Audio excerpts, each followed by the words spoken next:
3년에 걸쳐서 반복이 됐고, 이번 세 번째 하나님의 성품을 다루면서 그 첫째가 진실, 그리고 두 번째가 정확을 다뤘습니다. 오늘은 이제 세 번째 엄격에 대해서 말씀을 같이 나누려고 합니다. 이 엄격함이라고 하는 것은 방만함의 반대입니다. 방만함의 반대. 그래서 모든 언행 속에서 하나님이 만드신 원칙과 표준을 진실되고 정확하게 자신에게 적용하는 태도를 엄격이라 이렇게 말합니다. 다시 말씀드립니다. 모든 말과 행동 속에서 하나님이 만드신 원칙과 표준을 진실되고 정확하게 타인에게 적용하는 것이 아니라 자기에게 적용하는 것이 엄격이다. 여러분, 이걸 정리를 잘 하십시오. 그러니까 우리가 엄격하다 할 때는 기준이 있어야 엄격한 거예요. 기준이 없이 엄격할 수가 없죠. 기준이 없는 엄격은 그것은 혼란과 많은 사람을 힘들게 하고 아프게 하고 잔인하게 만들어 버립니다. 그래서 제일 중요한 것은 뭐냐? 원칙과 표준이 있어야 돼요. 오늘 본문에서는 그걸 운동선수를 예를 드는 거예요. 운동선수를 예를 들면서 운동선수가 지금 달려갈 길을 제대로 방향을 잘못 잡고 뛰면 상이 없다. 기준이 없이 열심히 했습니다. 나 최선을 다했습니다. 안 된다는 거예요. 분명한 방향, 기준이 있어야 돼요. 그리고 난 다음에 뭐예요? 그것만 갖고는 안 되는 거예요. 절제가 있어야 된다. 모든 일에 절제를 해야 된다. 그래서 결국은 뭐예요? 방향을 잡고 그 다음에는 그걸 제대로 달려가기 위해서는 자기 절제가 있어야 제대로 달려가서 상을 받는다. 그러면서 뭐라고 말해요? 나도 내 몸을 쳐서 복종시키는 것은 내가 남에게는 복음 전파하고 내가 하나님 앞에서 망할까 두렵다. 이렇게 이야기를 해요. 그래서 바울이 자기를 쳐서 복종시킨다고 하는 자기 절제를 이야기합니다. 이것이 이제 엄격이에요. 자, 그러면 엄격이라고 하는 것은 잠언 16장 4절에 보면 같이 읽어볼까요? 여호와께서 온갖 것을 그 쓰임에 적당하게 지으셨나니 악인도 악한 날에 적당하게 하셨느니라. 무슨 말입니까? 컵을 만들 때는 만드는 목적이 있다는 거예요. 이게 쓰임을 받도록 만든 거라 이게. 모든 만물을 하나님 만드셨을 때 거기에는 목적이 있다 이거죠. 더군다나 그 만물 가운데 피조물 가운데 최고의 걸작품 하나님의 형상을 넣어준 인간은 어쩌다 태어난 것도 아니고 우연히 태어나서 사는 게 아니에요. 여러분들은 하나님 만드신 목적이 있는 사람들이에요. 왜 이 시대에 대한민국에서 태어났어요? 200개가 넘는 나라들 가운데 수많은 시대 가운데 왜 저와 여러분을 이 시대에 대한민국에 태어나게 했냐 말이에요. 거기에 목적이 있어요. 그걸 깨닫고 살아야 돼요. 자기 사명을 모르는 사람은 엄격할 수가 없습니다. 그러니까 제일 먼저 뭐냐면 내가 누구냐 이게. 하나님 나를 왜 만드셨고 왜 이 시대에 이 땅에 보내셨는가 이걸 알아야 돼요. 계시록 4장 11절에 보면 같이 읽습니다. 우리 주 하나님이여 영광과 존귀와 권능을 받으신 것이 합당하오니 주께서 만물을 지으신지라 만물이 주의 뜻대로 있었고 또 지으심을 받았나이다 하더라. 아멘. 하나님이 우리를 만드셨어요. 목적이 뭐냐 이게. 목적이 여러분을 만든 목적이 뭐예요? 히브리서 11장 5절을 같이 읽습니다. 믿음으로 에녹은 죽음을 보지 않고 옮겨졌으니 하나님이 그를 옮기심으로 다시 보이지 아니하였느니라. 그는 옮겨지기 전에 하나님을 기쁘시게 하는 자라는 증거를 받았느니라. 에녹은 어떤 사람이었어요? 왜 에녹을 그렇게 하나님이 기뻐하셨어요? 하나님을 기쁘시게 하는 자예요. 기쁘시게. 하나님을 기쁘시게 했어요. 히브리서 12장 28절 그러므로 우리가 흔들리지 않는 나라를 받았은즉 은혜를 받자 이로 말미암아 경건함과 두려움으로 하나님을 기쁘시게 섬길지니. 우리가 은혜를 받은 결과가 뭐예요? 구원받은 결과가 하나님을 기쁘시게 섬기는 게 목적이에요. 아멘. 골로새서 1장 10절 말씀을 봅니다. 주께 합당하게 행하여 범사에 기쁘시게 하고 모든 선한 일에 열매를 맺게 하시며 하나님을 아는 지식에 자라가게 하시고 범사에 하나님을 기쁘시게 하는 것이 우리를 택하시고 구원하신 목적이에요. 로마서 14장 18절, 이로써 그리스도를 섬기는 자는 하나님을 기쁘시게 하며 사람에게도 칭찬을 받느니라. 아멘. 그러니까 저와 여러분이 존재하는 이유입니다, 이게. 그래서 첫째는 하나님을 기쁘시게 섬겨야 돼요. 그 다음에 뭐예요? 사람들도 우리가 기쁘게 사랑하며 섬겨야 돼요. 그 섬김 속에서 칭찬이 나오는 거예요. 그걸 뭐라고 그래요? 착한 행실이라 그런단 말이에요. 다음 주부터 다룰 주제입니다. 우리가 이웃을 향해 나가야 되기 때문에. 데살로니가전서 2장 4절에도 오직 하나님께 옳게 여기심을 입어 복음을 위탁받았으니 우리가 이와 같이 말하면 사람을 기쁘게 하려 함이 아니요 오직 우리 마음을 감찰하시는 하나님을 기쁘게 하려 함이라. 그러니까 저와 여러분의 존재 이유가 뭔가 이걸 놓치시면 안 돼요. 근데 마귀가 우리에게 들어와서 우리를 유혹하면서 뭐라고 그래요? 너를 위해 살아. 너의 만족, 너의 기쁨을 위해 살아 그래요. 이게 타락이에요, 여러분. 이게 죄악이라고요. 우리는 이 마귀 소리에 지배를 받고 살아요. 근데 마귀는 뭐라고? 네가 주인이야. 너를 사랑해. 그리고 너를 위해 살아. 너의 만족을 위해 살아 이래요. 근데 이게 타락이라고요. 이게 영원한 진노를 받을 자리에 가는 거란 말이죠. 에베소 2장에 그래서 자기 마음에 원하는 대로 하여 본질상 진노의 자녀가 되었더니 그랬어요. 그러니까 본능대로 내 욕구를 위해 살면 본질상 진노의 자녀, 영원한 지옥 행벌에 가는 거예요. 근데 거기서 우리를 구원하셨잖아요. 우리가 살아가는 목적이 뭐예요? 하나님을 기쁘시게 하는 거예요.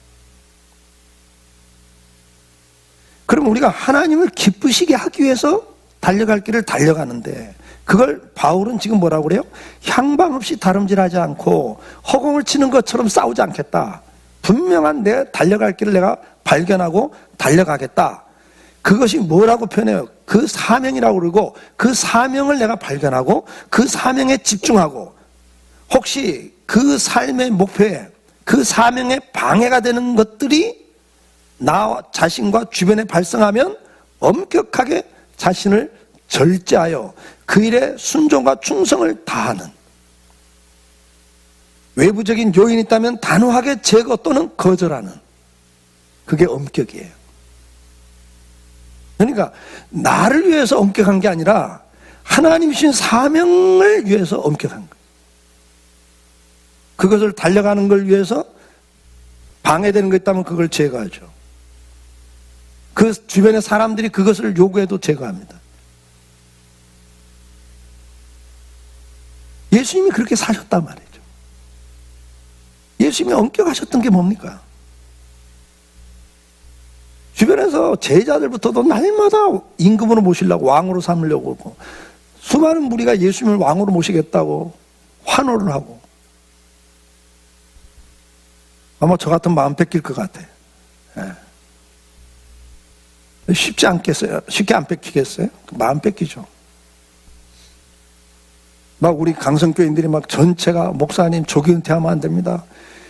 목사님 말씀 좋고 은혜도 있는데 더 하셔야 됩니다. 막 근데 100% 만장일치입니다. 그러면 내가 마음이 좀 안 움직일까? 움직일까요? 안 움직일까요? 해볼래요? 움직여요, 여러분.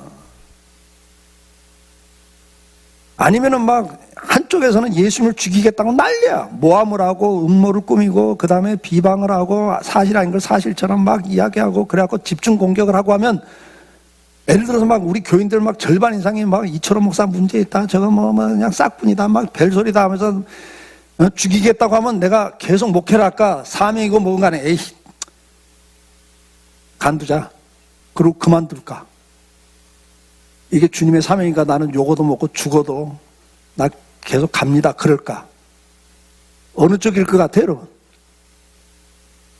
집중 팔고 내가 에이 간두자 그래. 그럴 수 있는 사람이 저는요. 근데 예수님은 안 그랬어요.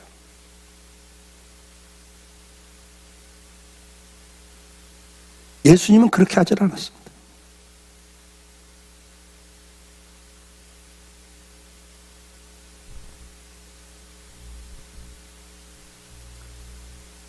요한복음 6장 38절 한번 보겠습니다.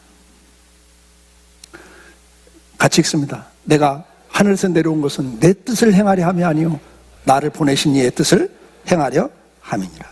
아멘? 이게 예수님이었습니다.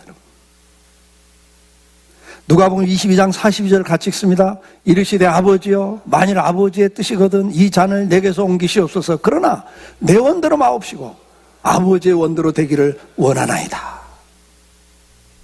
빌립보 2장 8절 사람의 모양으로 나타나사 자기를 낮추시고 죽기까지 복종하셨으니 곧 십자가에 죽으심이라. 이게 예수님이었습니다. 이게 엄격이에요. 다른 사람한테 엄격한 게 아니라 자기에게. 무엇에? 하나님 뜻에 엄격한 거예요. 하나님 뜻에. 그 사명에 엄격했어요. 이걸 보고 배운 사도 바울이 뭐라고 고백합니까? 사도행전 20장 24절. 방송실 앞으로 다시 넘어가서 사도행전 20장 24절 같이 읽습니다. 내가 달려갈 길과 주 예수께 받은 사명 곧 하나님의 은혜의 복음을 증언하는 이 일을 마치려면은 나의 생명조차 조금도 귀한 것으로 여기지 아니하노라. 아멘. 그리고 오늘 본문 27절 같이 읽어요. 내가 내 몸을 쳐 복종하게 하면 내가 남에게 전파한 후에 자신이 도리어 버림을 당할까 두려워함이로다.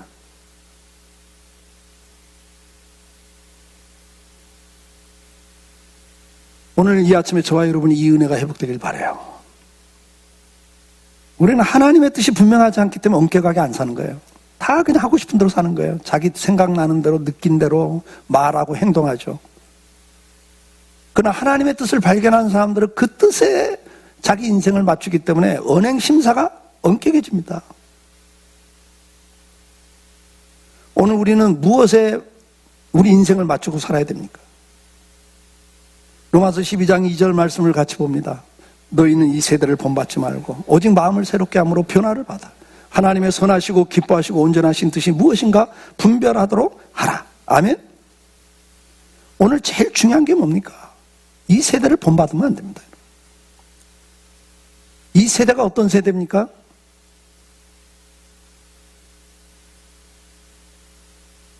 가장 대표적인 이 세대의 사상이 뭡니까? 인본주의, 다원주의 아닙니까?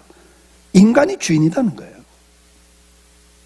인간이 주인입니다. 하나님이 주인이 아닙니다. 인간이 주인이고 인간의 이성이 가장 절대적인 기준이고 그래서 이해가 안 되는 건 다 신화예요. 성경도.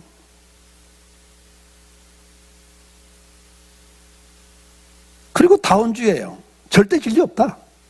각자 느낀 대로 생각하는 대로 사는 게. 그걸 인권이라고 그래. 자기 원하는 대로 사는 거예요. 나 이런 사람이야 그러니까 타치하지 마. 근데 이게 이 세대입니다. 이 세대. 여러분 그 결과가 뭡니까? 학생이 전번에 저도 인터넷 뉴스에 보니까 학생이 선생님한테 휴대폰 들이밀고 때려봐 찍겠다고. 학생의 인권을 보장하는 게 선생님도 마음대로 때리면 안 되지. 때려봐. 여러분 그게 인권 맞아요? 그게 자유예요? 그러면 그렇게 무시하고 멸시하는 선생님의 인권은? 학생 현장을 그렇게 만들어 놨고 있어요. 지금 전 세계가 그렇게 가고 있어요. 지금 엄격함이 없어졌어요. 자기에게 엄격해야 하는데 그게 안 돼요. 지금 이 세대를 본받으면 안 됩니다.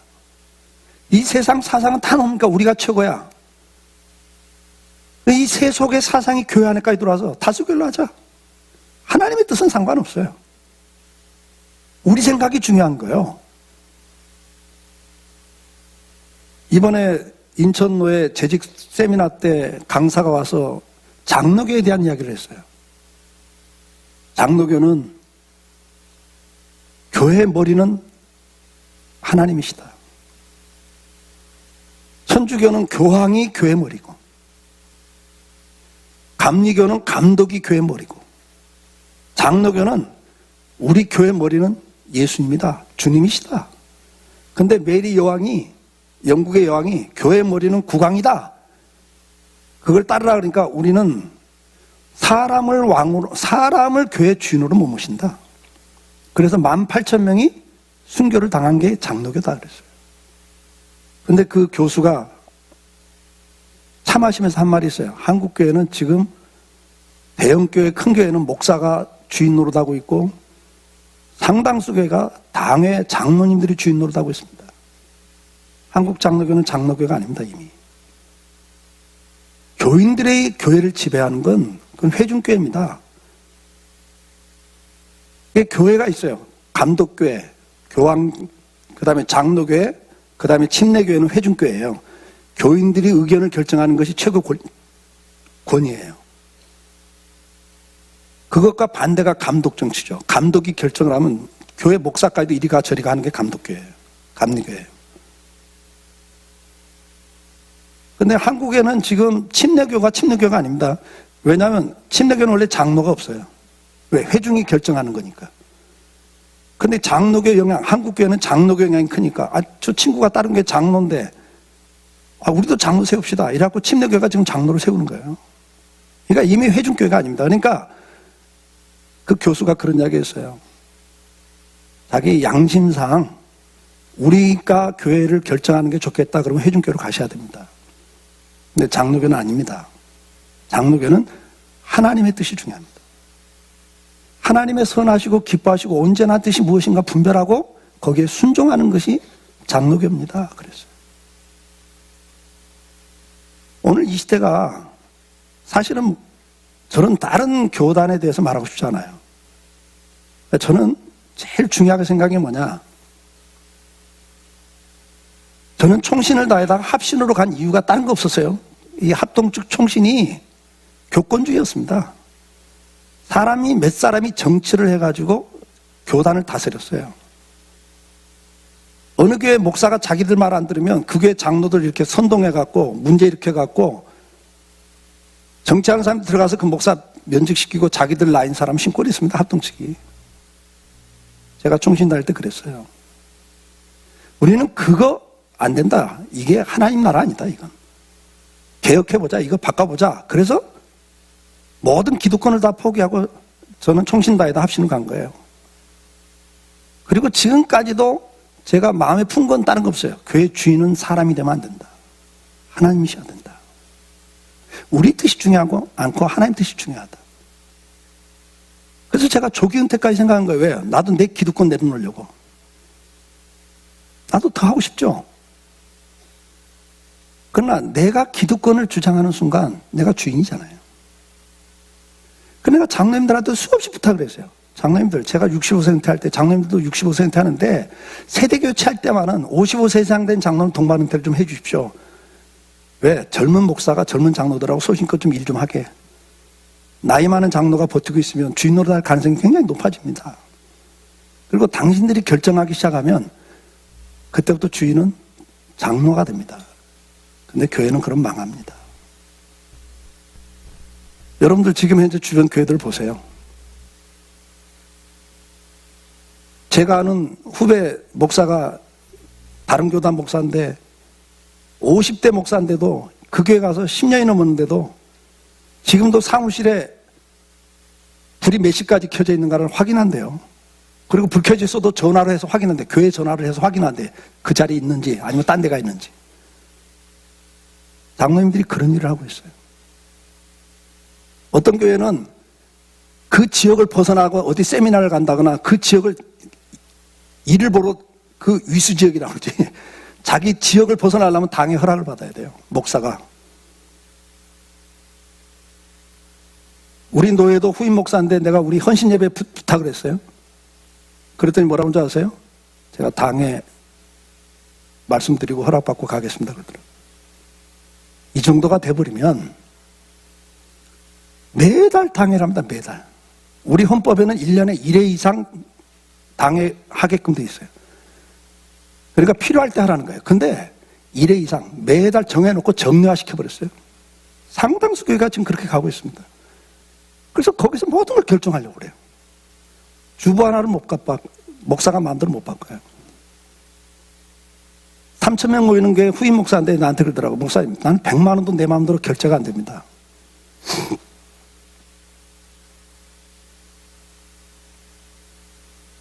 여러분, 주인이 바뀐 거예요. 저는 세대교체를 하면서 우리 교회 세대교체를 놓고 20년 이상 기도하면서 그거 놓고 기도했어요. 하나님, 저부터도 기득권 주장하지 않으려고 조기은퇴하는 거고, 우리 장로님들도 절대 기득권 주장하지 않고 하나님의 뜻을 드러내기를 원합니다.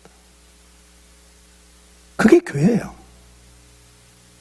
우리 마음이 새롭게 바뀌어야 돼요. 변화받아야 돼요. 세상의 그런 가치관들, 내가 세상에서 얻었던 지식과 경험들을 가지고 교회 와서 하려고 하면 돼요. 교회는 그런 공동체가 아닙니다. 우리는 뭐에 엄격해야 됩니까? 하나님의 뜻에. 그리고 하나님의 뜻을 어디서 발견합니까? 말씀이죠. 말씀에서 우리는 그것을 찾아내야 됩니다. 말씀이 없이는 우리의 삶 속에 제대로 되는 게 없습니다. 여호수아 23장 16절 말씀을 같이 봅니다. 뒤로 좀 넘어가세요. 방송실 시간이 없어서 제가 건너뜁니다. 뒤로 좀 넘어가 보시죠. 여호수아 23장 6절 말씀. 그러므로 너희는 크게 힘써 모세 율법책에 기록된 것을 다 지켜행하라. 그것을 떠나 우로나 좌우로 치우치지 말라. 절대 기준은 우리가 하나님의 뜻 그럴 때 그 하나님의 뜻을 어디서 찾아요? 기록된 말씀에서 찾는 거예요.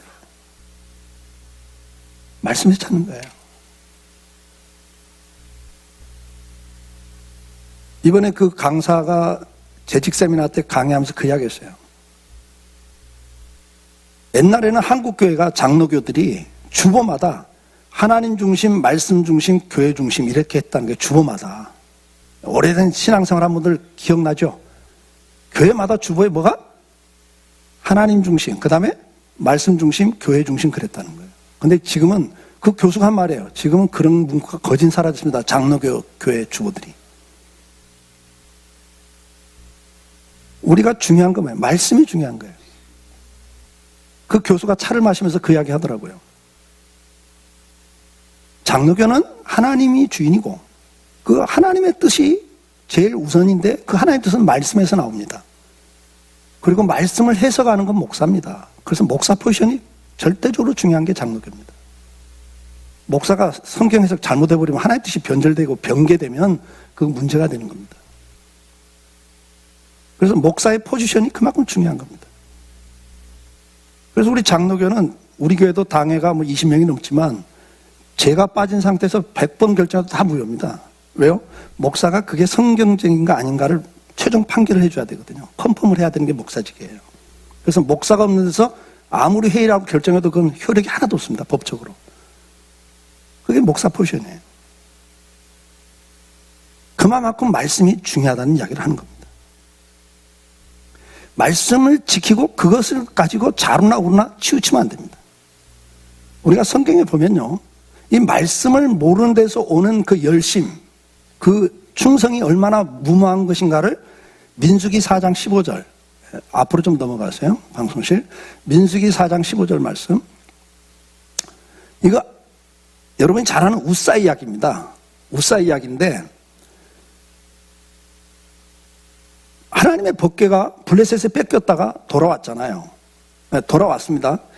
그리고 오베드돔의 집에서 이제 그 옮겨지는 과정이죠. 그 법궤가 옮겨지는 과정인데 한번 같이 읽어볼까요? 진영을 떠날 때 아론과 그의 아들들이 성소와 성소의 모든 기구 돕는 일을 마치거든 고앗 자손들이 와서 맬 것이니라. 그러나 성물은 만지지 말라. 그들이 죽으리라. 회막 물건 중에서 이것들은 고앗 자손이 맬 것이며. 성경은 이렇게 돼 있어요. 근데 이제 다윗 왕 때 이 언약궤가 20년간 아비나답의 집에 있었단 말이에요. 블레셋에서 돌아와가지고. 근데 그 집이 복을 받는 걸 보고 다윗이 법궤를 이제 다윗 성으로 옮기려고 옮기는데 다윗도 그랬고 이 제사장들도 이 하나님 법을 제대로 모르는 거예요. 이 법궤는 제사장이 메고 가는 거예요. 그리고 만지지 못하게 돼 있어요. 근데 이걸 술에다 실었어요. 왜냐하면 그 정도 이스라엘이 지금 그 하나님 법에 무지한 상태죠. 블레셋 사람들이 이 법궤를 보낼 때 뭐에다 실어 보냈죠? 술에다가, 소가 끄는 술에다가 실어 보냈잖아요. 번개 있으니까 이번에도 그렇게 옮겨요. 술에다 실어가지고 법궤를 옮깁니다. 근데 소가 갑자기 날뛰어. 법궤가 떨어지려고 하니까 우사가 제사장이 옆에 있다가 그걸 딱 떨어지지 않게 만졌어요.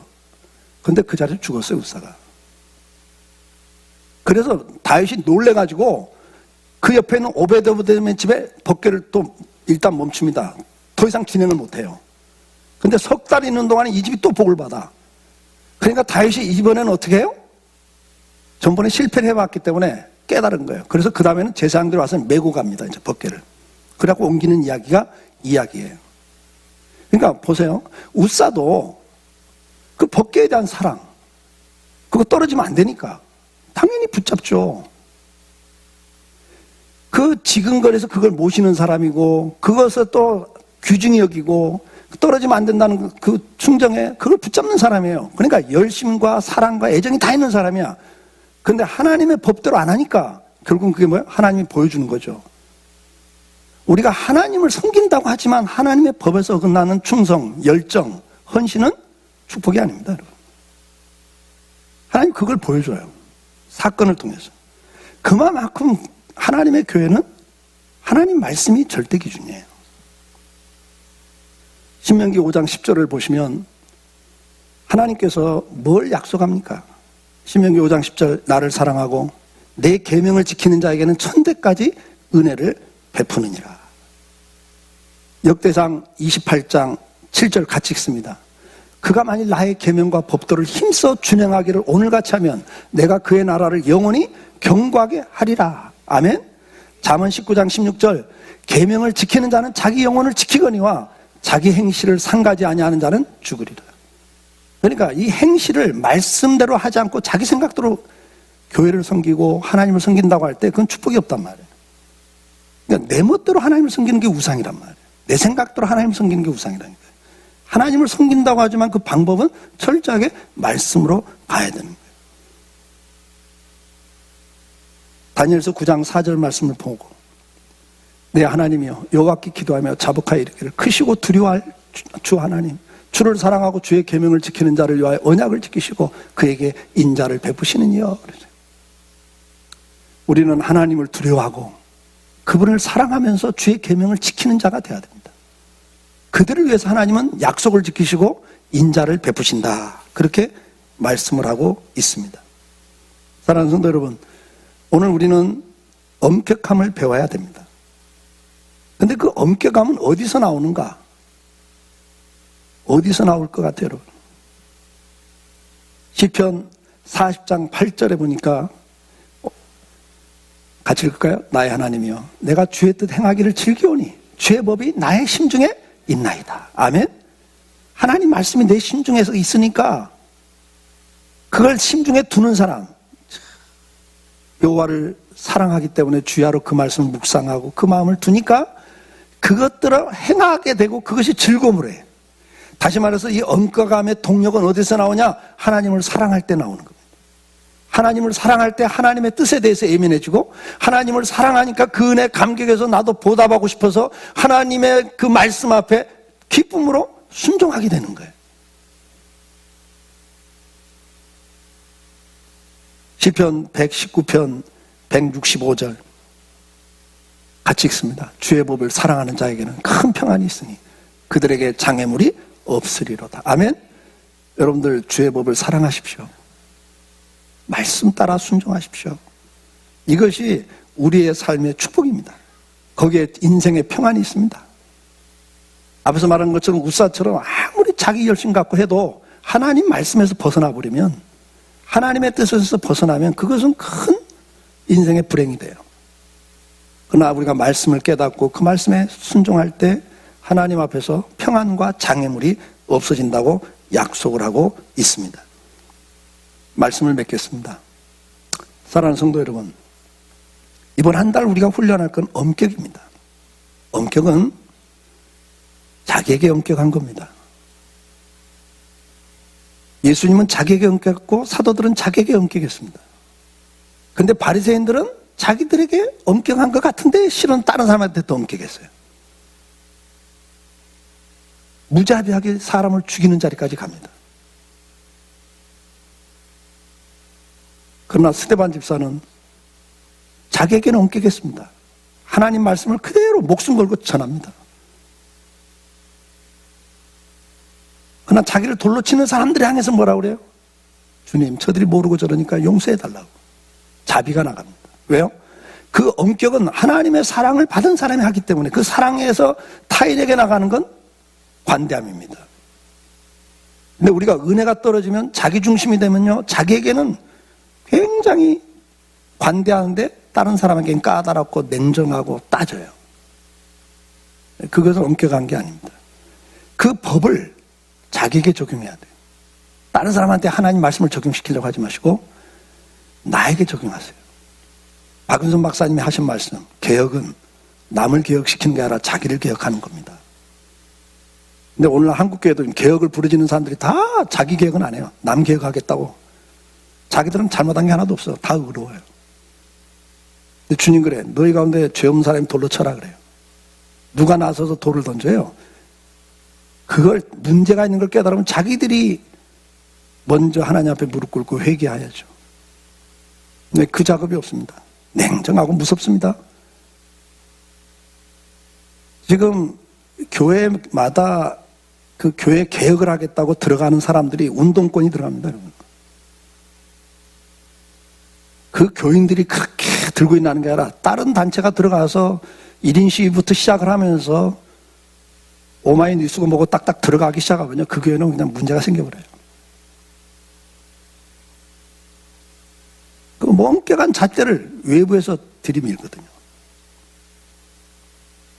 문제가 있는 게 틀림없어요. 그러나 그것은 성경적 방법이 아니라는 걸 말씀드립니다. 우리가 우리에게 관대하지 말고 누구에게 관대하자? 이웃에겐 관대하고. 엄격은 누구에게 하는 거예요? 자기에게. 그래서 자기 절제를 성경은 가르치는 겁니다. 바울이 오늘도 나를 쳐서 복종시킨다. 오늘도 이 작업이 저와 여러분과 함께 할 수 있기를 주의 이름으로 축복합니다. 이번 한 달 동안 우리가 내게 준 사명이 뭔가? 가정의 사명, 일터의 사명, 교회의 사명이 있잖아요. 우리 강성교회 사명이 뭔가? 그리고 거기 하나님 뜻이 뭔가? 그리고 그 일에 우리는 어떻게 절제하고 충성할 것인가? 순종할 것인가? 이 부분을 깊이 묵상하심으로 엄격한 주님의 길을, 제자들의 길을 같이 걸어갈 수 있기를 주의 이름으로 축복합니다. 기도하겠습니다. 사랑하는 성도 여러분, 이 시간 기도하시면서 예수님처럼, 제자들처럼 우리도 사명 제대로 깨닫고 그 사명 달려갈 길 달려가기 위해서 자기에게 엄격한, 하나님 말씀 앞에 엄격한 그런 성도가 되기를 기도하시면 좋겠습니다. 저를 예를 들었지만 저부터도 정말 인기가 100% 인기, 그러면 그 영향 받을 것 같아요. 만약 뭐 절반 이상이 나를 반대한다 그러면 저도 아예 그만두자 그럴 것 같아. 뭐 사명이고 뭐고 간에 아예 듣기 싫다. 내가 이런 꼴 당하면서까지 이거 해야 되냐? 그런 생각이 들 것 같아요. 근데 예수님은 그 양쪽의 그 모든 것들을 다 마음에 두지 않으시고 아버지 원하는 길을 그분은 걸으셨습니다. 사도들도 환영과 심한 박해, 반대를 다 극복하면서 달려갈 길을 달려갔습니다. 여러분이 그렇게 달려갈 길이 뭡니까? 오늘 그것을 발견하시고 그 길을 달려가 볼 수 있기를 주의 이름으로 축복합니다. 기도합시다.